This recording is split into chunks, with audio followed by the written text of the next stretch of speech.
King Charles was filmed signing the ceremony at Northern Ireland's Hillsborough Castle, looking visibly irritable following several days of official engagements while mourning his mother's death. King Charles III appeared to lose his temper at a leaky pen as he continues his nationwide tour following the death of his mother, Queen Elizabeth II. While visiting Northern Ireland, the new monarch accidentally signed the wrong date in the ceremonial booklet, writing September 12 instead of September 13, before Camilla then points out that he had signed an earlier book with the same, incorrect date. The pen then appears to leak on the king, before he bursts out, "I cannot bear this bloody thing." In the video, King Charles says, "Is it September 12th?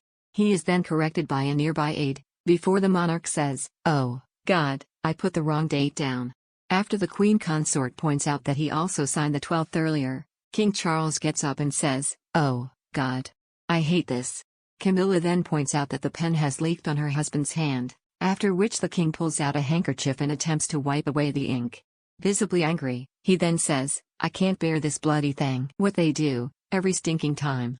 He later appears to storm out of the room while his wife signs the book herself. Despite the outburst, members of the British public have leapt to the new monarch's defense. GB News presenter Darren Grimes, who shared the video, said, "His Majesty can't even remember the date. Unsurprisingly, he hasn't stopped since his mother died. He hasn't had an opportunity to grieve. He has thrown himself straight into his ceremonial duties and nationwide tour. A little stress over a leaky pen is undoubtedly fine to most."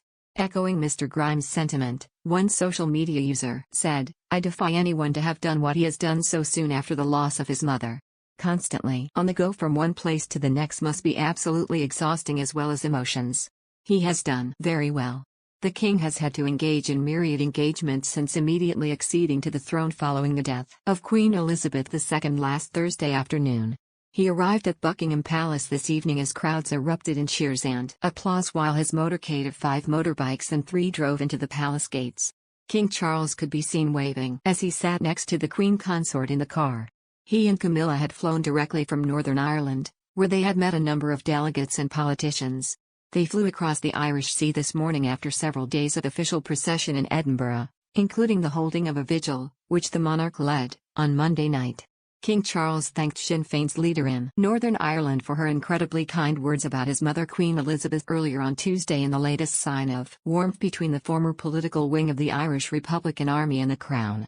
Michelle O'Neill issued a statement following the Queen's death last week, saying she was grateful for Queen Elizabeth's significant contribution and determined efforts to advancing peace and reconciliation, and that she led by example.